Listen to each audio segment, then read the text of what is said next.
Alright guys, it's Chatterbox Reviews, coming at you guys with the 100 Season 5 Episode 1 review.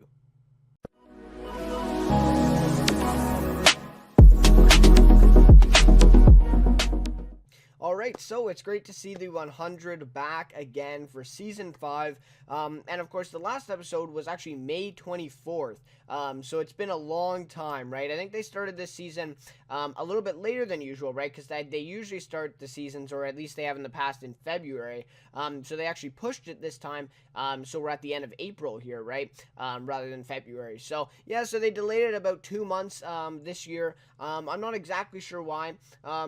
I know that a lot of the other CW, seasons, kind of started later too. So it wasn't just the 100. It was kind of just all the shows on CW there, kind of premiered a little bit later than maybe, they have before. So anyways, yeah, so this show, as we know, I mean, watching season 4, the finale, they're really, kind of going through a reset right now, right? So they've had a huge time skip, right? And of course I'll talk to, more about that. But basically, they've had this huge time skip now in between, Prime Fire, right, or whatever, the big, the death wave pretty much comes, and that whole storyline, and now they're basically reinventing the whole show, and kind of going in a different direction here, but, still with most of the same characters. So, yeah, it'll be very interesting. To be honest, I don't know. I really liked the show in season. I felt like season 1, 2, 3 were very strong. Season 4, I don't know. I mean, I just really think that the show kind of outlived, its potential. But I really do like the reset now. I feel like if they didn't do a reset, this show may actually, end up falling, and I don't know if they'd have a 6th season.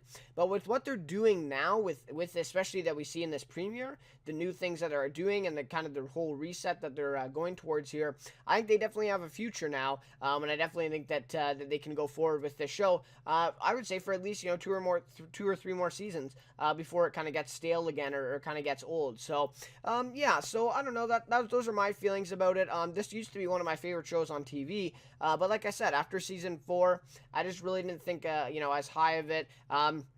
I mean, you go back to, I think it was it season 2 or season 3, when Lincoln died, and you had, huge stakes, of the show, and I don't know, last season it just didn't feel the same. It felt like a little bit, I don't know. I'm not exactly sure. Like, I can't really pinpoint it 100%. But if you agree with me, please let me know. If you disagree, also let me know. But yeah, so what do you think of last season? I don't know. But yeah, so of course I didn't review that on the channel. Wasn't doing reviews, back for season 4. But yeah, so those are kind of my overall thoughts there of season 4. Just a little bit disappointing. But this premiere looks really good, and I think season 5 is gonna really kind of save the show from kind of sinking down. So, and I mean, the acting has always been great. I mean, Alyssa Taylor is, awesome as the main role. But we didn't see everyone this episode either. So that's another thing to note too. We haven't seen every single character yet. So that'll be interesting to see exactly, what some of those characters that we didn't see, what they're up to, and the actors obviously, are back. It'll be cool to see them again. So, anyways, so we'll go over a quick recap here. And then get to more of my overall thoughts. Rating, favorite character, that type of stuff towards the end of the review. So yeah, I just really want to say thank you for the support on the channel. I'm not exactly sure if I'll be doing this show week-to-week reviews. I gotta decide, I gotta pick here, just because I have a lot of shows that I'm watching right now, and I gotta pick which ones I'm kind of gonna review, just because, it's a really packed schedule if I have, The Terror, The Crossing on Monday, and then I have this show on Tuesday, so, it's just kind of really packed in there, and if, and I'm definitely gonna try, to do all of these, but, if I don't, I gotta think of, which ones I'm gonna cut out.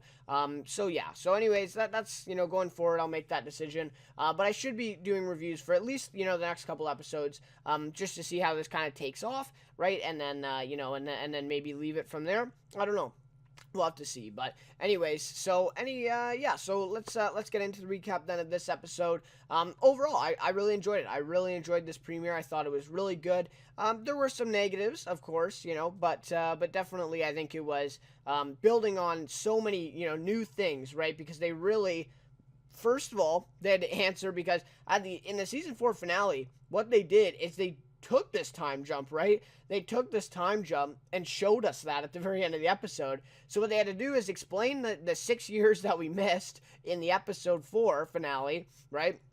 And then they had to explain right from that point what was going on. So they had a lot of stuff to do here, and I felt like they pretty much did it. I mean, they did it really well. So we start at 42 days after Prime Faya, so the big death wave, right? So Clark gets out of her rock fort that she's been staying in for 42 days, presumably, or at least, 40-ish days. So she's been in there a while. But, then she says that she's going to walk across to get to Polis. So, presumably then, this huge death wave is kind of calmed down after 42 days, and she's kind of able to go out again in the clear, right? But at this point, still, remember that she is the Nightblood, right? So she's okay on Earth. She still gets a little bit of radiation, but it doesn't kill her. But if a human went down, like the rest of them in space, they would have probably been dead, within minutes. So, you got to keep that in mind at this point. 6 years down the road, it's different, right? It's changed. But to this point, then obviously they could get big radiation and die. So anyway, she walks, she wants to get to Polis, and the world looks very different than it did before. I thought they did really good with emphasizing that, showing us the huge, landscape, visuals there, the desert, right, all the sand and everything, and pretty much, everything's destroyed, right? I mean, just everything is just gone. And obviously, I mean, we see it as Clark sees it, right? So I really like that as well, where she was just as surprised as we were, right? Seeing all these things that we knew before, and it's like, wow, I mean, they're basically gone. So again, that just goes to the whole reset, right? I mean, they're basically resetting everything, as everything's just been torn down, right? So they tear it all down, right? And now they're kind of putting it back up and building this story again. And I like that they're keeping the same characters too. That always helps. But anyways, so she finds a truck buried in the sand. She kind of tracks it down. Then she drives off to Polis. So she sees the place she once knew absolutely torn apart, right? And that tower, that big tower, is no longer standing. So crazy stuff, right? And that's what I said, everything's pretty much destroyed. The world looks totally different now. And she, is obviously, really, really surprised at this as well. Even though, I mean, she knew that this whole big death wave was coming. So, I mean, I guess maybe she shouldn't be that surprised, but yeah, it's still, really, really, breathtaking just to see, what the hell happened, right? So then she tries to clear the rocks away, and she tries to dig down to find her mom and the others in the bunker, right? So that's what she wants to do, which I don't know exactly why she would do that, because I'm under the impression that the world is still they still have radiation there after 42 days. So wouldn't, if she opened the bunker and she came down, they let her come down, wouldn't she expose them to the radiation?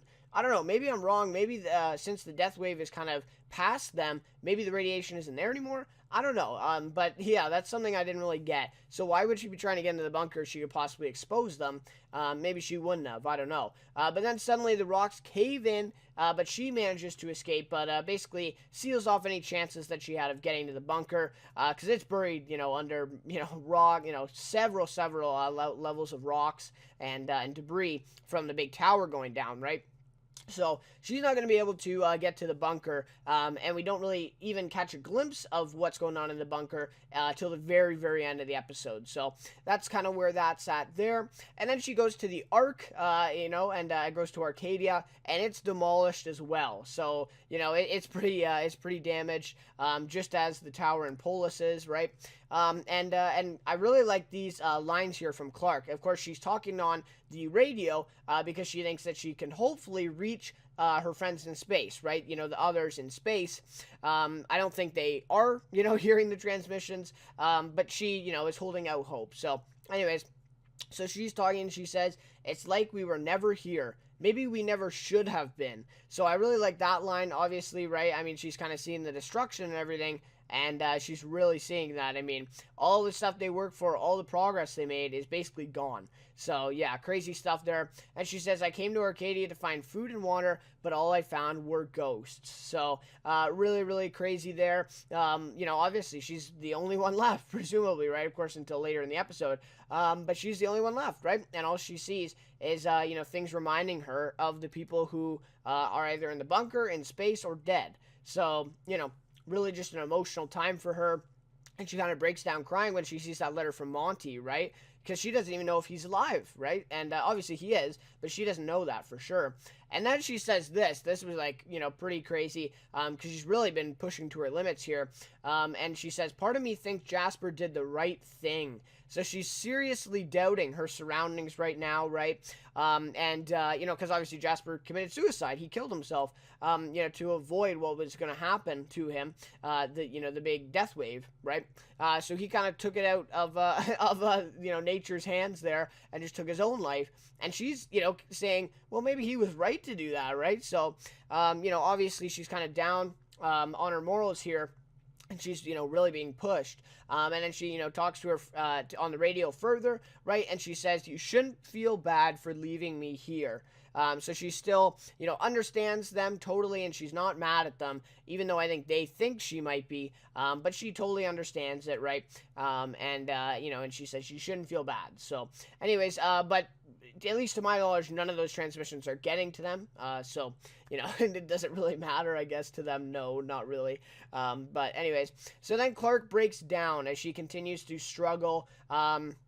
We see for a while there, the first 15 minutes of the episode is pretty much just seeing her struggle and struggle and struggle. Lack of hydration, she can't get water, nothing's living there, so she can't really have food. Just everything's, kind of coming together here, and a big cloud comes through as well, who that kind of disables her for a bit. So she's just really challenged right now, and she actually ends up passing out from exhaustion, and just sees the state of the world, right? The state of the world that she's living in. It's not good, right? Obviously, she's kind of going up against all odds, and to her right now, at least, that she's the only one left on Earth, right? That's pretty crazy to imagine there. And she even, I think she says somewhere in here that she feels alone now, right? And that's a big thing. I mean, to be the only person on Earth, and that would just be, obviously a crazy feeling. So anyway, she passes out, and she's kind of losing all hope, right?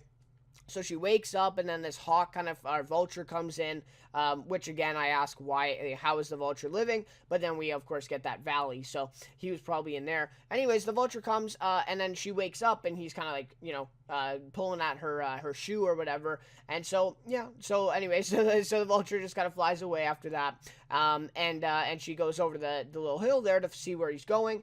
And it's nothing. It's just more desert, and she's basically losing all hope, right? So then she gets on her knees, and she puts her gun to her head, right? So this is kind of like her final moment here where she's like, it's not worth living anymore, because I'm the only person on Earth, and I'm not going to survive, and all this stuff, right? So she just, she's basically done. She's done with everything. She's about to pull the trigger, and then the vulture comes back over top right in the sky and leads her to find a huge valley that is green, right? That's full of green. It's the first green that we really saw in the whole episode. And there's trees, there's living things and all that stuff.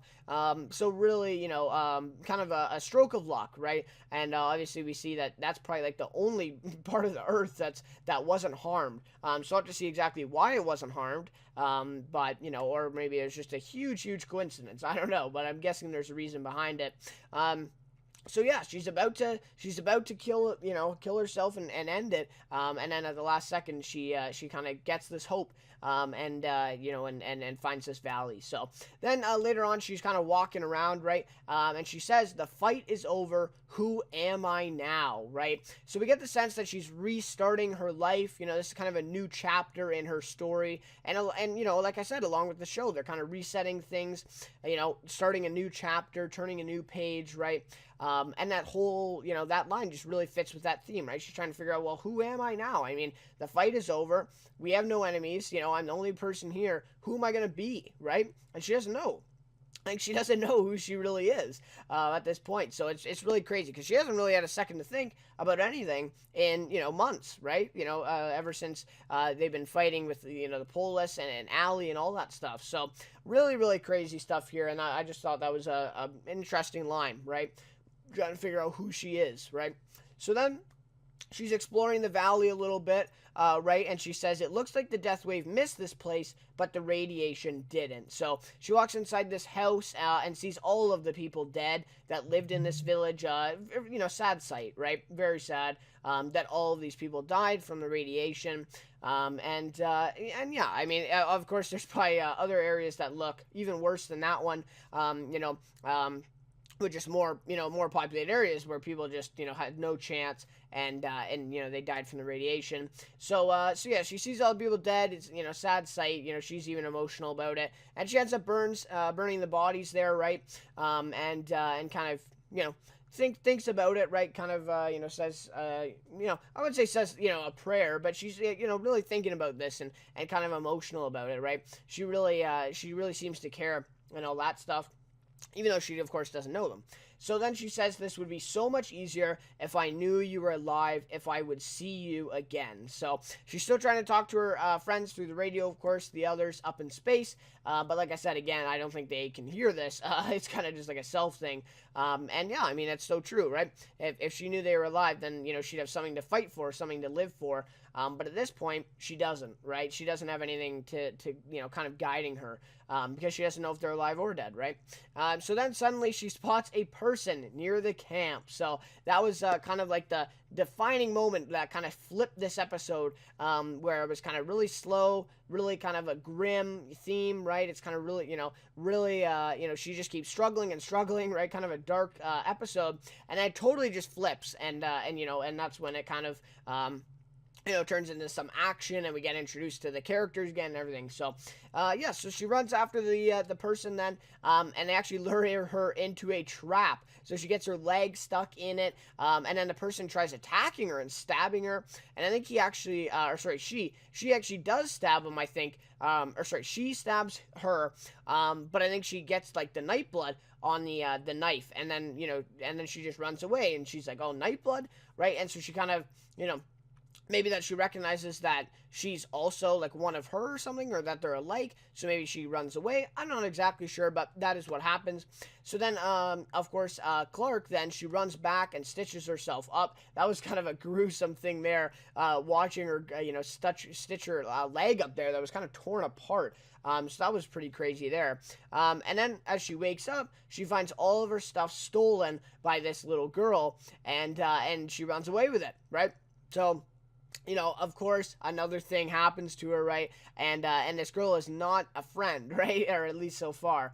So then she meets the child again at the lake. And this was kind of interesting. Like, they're kind of living side by side, but they're not really talking to each other or interacting at all. They're just kind of both there in the village. And of course, this child is kind of, separating themselves, and they don't want to talk to Clark, right? And they already stole her stuff. So, I mean, so anyways, and then I love this line. She says, last two people on Earth, and one of them is the child from hell. I just really like that. Just kind of some humor in here, as she's being, really, really struggling with things. And now, even better, this child has stole all of her stuff. So, then she leaves a little picture for her, and then she kind of like finally opens up, right? And this is the point where she finds the picture, and then things kind of change, right? So then after that, we get a huge transition. I mean, this is probably the biggest time jump in an episode of television. An episode of television out there. I mean, like, they just, like, one scene where, 42 days after, and then boom, 6 years. I mean, like, it's crazy. I mean, 6 years passed in about 2 seconds of television. Anyway, so I don't know if I like that. I just thought it was like, whoa. Like, I was like, 6 years? Like, I think I paused it even. I'm like, what?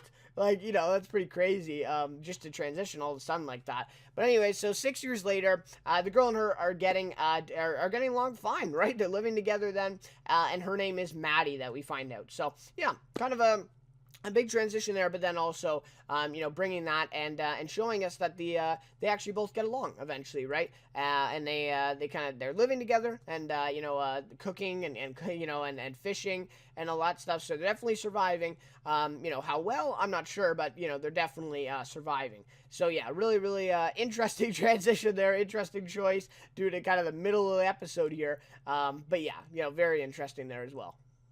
Then after the big transition there for 6 years, we finally get to see the others in space. So I was waiting. I wasn't sure if we were gonna see them actually in this episode because of all the focus on Clark and all the pictures and the teasers I saw were just of Clark, right?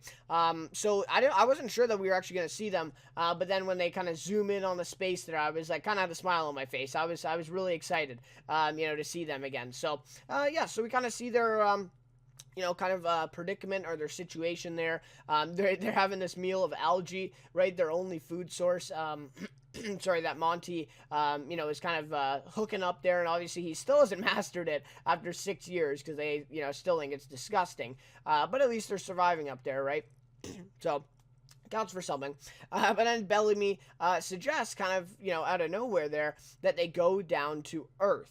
So he's kind of had enough, right? He says it's been 6 years and 7 days. It's been so long. The ground won't be radiated anymore, right? It won't have the radiation, so we can set, foot on Earth.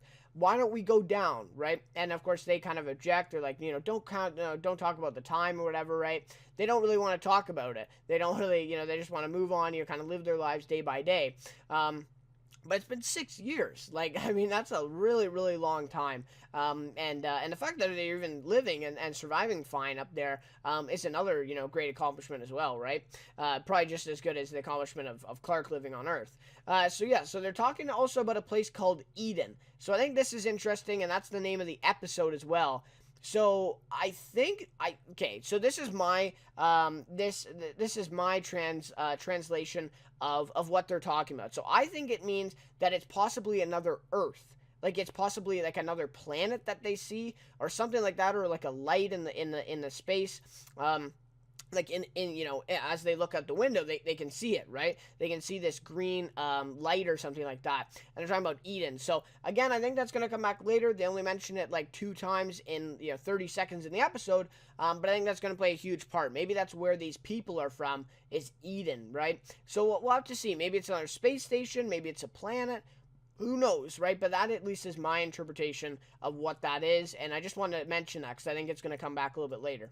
So then we see Murphy, right, back to his usual self. He's living alone from the others again. Oh, my God. Murphy, it's really crazy, actually. If you think about Murphy back in Season 1, like, it's just insane to see, his journey. Any of the characters, really. You go back to Season 1 and seeing their journey to get here. It's just insane. It's really crazy. But Murphy's is probably the biggest. I would say, honestly, the biggest. He's gone through so much. But anyway, so he's living alone, right? So Bellamy and him, get into a little bit of a fight, kind of like a practice fight or something like that. And they get close to the window of the space ship there, and they spot the green spot where Clark is from space. So they spot that big valley on Earth, and it stands out, right? Because it's the only green, only green section of the Earth, from all they can see, right? So, pretty crazy there. And then they see another ship hovering kind of above it, right? It's kind of hovering in space above it. I guess you could say parked, above it. And they've never seen it before, right? In 6 years, they have not seen this ship there before. So obviously it's a big deal. So then they see it drop another ship down, right? And they're like, what's going on? What is going on? And then they also get the idea here as well that they can go over there and hopefully they can get down to Earth, right, with their help. So they try to connect, right? They try to connect to it and talk to them and contact, who is on that ship and whatever, but no use, right? They aren't able to do it, but they still yet decide that they're going down to Earth, and they're gonna try to dock into that ship. So yeah, so that'll be interesting to see. Hopefully next episode. Hopefully we'll get to see that, right? Who knows? But I hope so. So then we see Clark and Maddie back on the ground, and the ship arrives that says prisoners transport on it. So this is exactly where we left off in the season 4 finale, the very last 2 minutes of the episode. So it took us basically 35 minutes of this episode to catch up to that. And honestly, I feel like they could have focused 5 episodes on 6 years. It would have been crazy. Just the way they did this created so many possibilities for themselves. So I really enjoy that. I think that was a great decision. But anyway, so Clark drives her back to the camp then as they escape the ship. They don't want to be around, when the people come off. So Clark goes back and then scouts the ship right after this Maddie girl goes and hides in this little hole, right, to stay safe. So she sees a woman come out, right, and it's okay, there's just a random woman who comes out of the ship. And then she calls for a bunch of men to come off the ship behind her. And this was crazy. I mean, all of a sudden, just all these men, dozens and dozens of these men come out, and are, kind of surrounding her in the area. And Clark's just watching this whole thing what is going on, right? And I also want to mention that they had guns. They had weird shaped guns, right? And Clark makes note of this. I think she draws it and writes it down in a notebook and has a question mark beside it because she has no idea what it is. She's never seen it. So that's, I think, going to come back a little bit later too. So then we see this woman talk with one of the men and says, find out what happened to our planet when we were asleep. So obviously they have been here before, right? They have lived on Earth before. And also then she says worth traveling in orbit to find. So yeah, so they've always obviously been traveling in orbit for a while, and they found this valley now, this green valley finally after 6 years presumably. And now they're coming down to find it again, right? So they came from a far way, presumably. So then he says non-violent offenders. So they are prisoners, right? The ship is exactly right.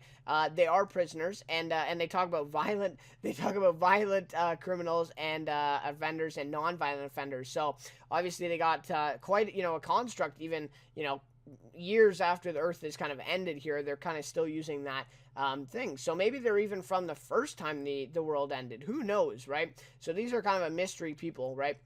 So then the woman identifies the man beside her as a mass murderer, and then right after tells him to search the village where Clark and Maddie are living.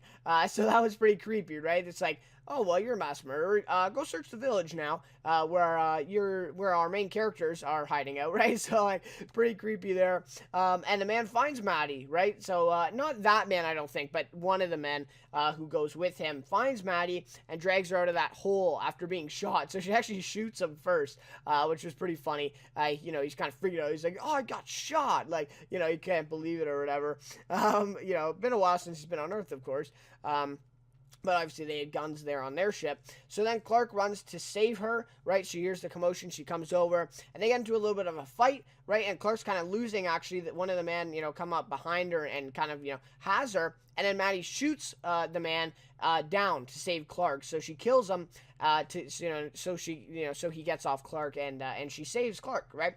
So that was interesting there. And I'm sure we'll, see the repercussions of that. Of course, probably Maddie's, first person that she's ever killed. And I think first time she's ever used a gun. So, of course, I think there's going to be a little bit of a repercussion there for that. But then Maddie says he might be a good guy, right, about the man that's still breathing that Clark took out a little bit earlier. And then this was pretty ruthless. She says there are no good guys, and she shoots him in the head. And he really was not doing anything to them, and he quite possibly could have been a good guy. But I mean, he's a prisoner. He's a violent offender. So who knows, right? Who knows, what constitutes a good guy? Someone, who hasn't killed 3 people. Okay, 2 people. You know what I mean? I'm just, joking around. But, what constitutes someone as a good person, right? But anyways, she says there are no good guys and shoots him in the head. So that was probably the most ruthless, part of the episode here for Clark. That was pretty crazy. So then we see Monty talks to Harper back up in the space station there. And he doesn't want to go through with their plan of docking into the other ship. It could be very risky. And I agree with him. I mean, why, risk everything basically if they go over there and they just get like shot out of space or something, right? Like stuff could go wrong here, but the others don't really see it that way. Monty's kind of reflecting a little bit on the Jasper situation and that he killed his mom. So yeah, I don't know. I like that, but it's like that happened 6 years ago, man. Like are you still thinking about that every day, 6 years later? I don't know. I just felt like, this time jump didn't seem to fit consistently with all the stuff that the characters were doing. But when you skip 6 years within an episode, I mean, like, what do you expect, right? Like, you can't really, do a lot of differing things for the characters. But anyways, so he doesn't want to, so he doesn't want to go through their plan. And then we see Bellamy and Alpha. Her name's Alpha, I think, right? I don't know. I may be getting that wrong, but I think it's Alpha. That at least the one from the Conclave last season. So her and Bellamy share a moment, right? They're together now, obviously, that we see. So that's interesting. I mean, this girl tried to kill Octavia, so I'm sure Octavia won't be okay with that. But whatever, they're kind of together. When there's not that many people, I mean. Bellamy's, obviously probably going to find someone there, because Harper's taken and the other girl's taken with John. I guess she's not with Murphy anymore, right? So anyways, so there's really not that, big of a, kind of a pool to choose from there. So he's picked Alpha. So then, he says, Octavia will be the least of our worries when we get down there. That's what Bellamy says to, Alpha there. Obviously, we're not sure about that, right? Who knows? So then, the team is getting ready to go down to Earth. They're kind of packing up their things and getting ready to go over to dock with that other ship, so hopefully they can get down to Earth and maybe find Clark. There was no talk of Clark, though, in the episode, so I think what they're setting up here is that these people, or these guys, don't know that Clark's still alive. I think they all think that she died, because they never talk about it, they never mention her once. So I think that's kind of what they're setting up here. And then the very last seconds of the episode here, right after Bellamy says, Octavia will be the least of our worries when we get down there. And, he emphasizes, he's like, no, she's not going to do anything.